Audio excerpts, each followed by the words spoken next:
Bonjour à tous et surtout, bienvenue au petit nouveau. Vous êtes beaucoup. La vidéo.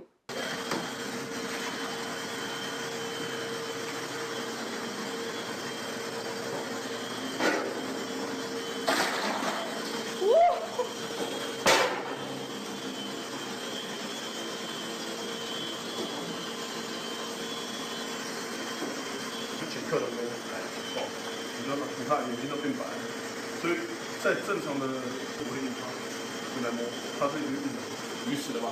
你来摸摸看，硬的。30秒，不错。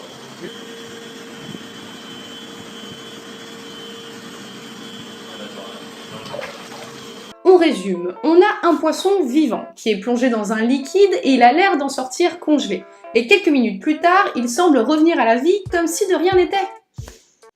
Que l'enquête commence. Avant toute chose, il faut savoir que le poisson est plongé dans une saumure. C'est une solution salée et sucrée qui permet à un liquide de rester à l'état liquide même pendant des températures extrêmement basses. Ici, moins 35 degrés. Et là, on se pose la question, comment fait un poisson pour vivre à des températures aussi basses? Peut-être par hibernation. Premièrement, il est ectoderme, c'est-à-dire que sa température corporelle s'adapte à son environnement.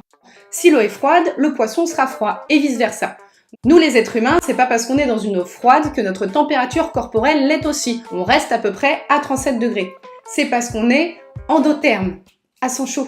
Deuxièmement, il est poikilotherme. C'est-à-dire qu'il peut supporter de grands écarts de température.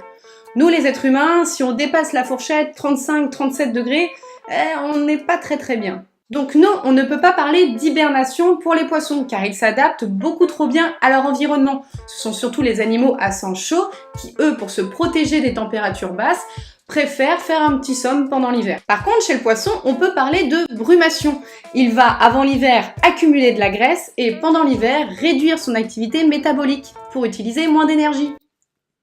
Pas bête. Mais ce n'est pas tout, ils ont aussi une protéine antigène. Oui, comme dans les voitures.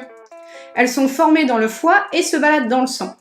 Lors de trop grands froids, des cristaux de glace se forment dans le sang et ils peuvent aller perforer les membranes cellulaires. Et ça peut forcément entraîner la mort de l'animal. Pour empêcher ça, la protéine antigène vient s'agglutiner autour de ces cristaux en formation pour empêcher leur croissance. Ils restent donc petits, l'animal est sauvé. Maintenant qu'on sait tout ça, on va revenir à notre poisson. C'est un tilapia, une espèce d'eau douce tropicale. Il n'est pas plongé assez longtemps dans le liquide pour être totalement congelé. De toute façon, s'il l'était, il serait mort et point barre. Il subit seulement une surgélation, c'est-à-dire une congélation de surface. Le souci, c'est que le poisson subit un écart de température qui est complètement dingue. Il passe d'une eau tempérée à une eau à moins 35 degrés et il retourne dans son eau de base. Et ça, en moins d'1 minute. Et puis, on va rajouter un petit choc osmotique des familles. Qu'est-ce que c'est? Vous vous rappelez quand je vous avais dit que c'était un poisson d'eau douce? Et qu'on le plongeait dans une eau saturée en sel?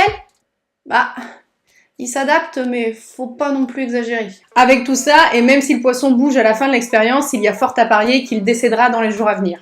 Concernant la douleur, il y a encore beaucoup de divergences d'opinion. Je pense que les poissons ressentent la douleur. Des cristaux de glace qui se forment dans le sang, ça a jamais été très apprécié. Et on peut voir que le poisson a une réaction violente quand il est plongé dans le liquide. Ça fait bobo. Et voilà, notre enquête est terminée. J'espère que vous avez passé un bon moment et que vous en avez appris un petit peu plus sur les poissons. Dites-moi ce que vous en avez pensé en commentaire.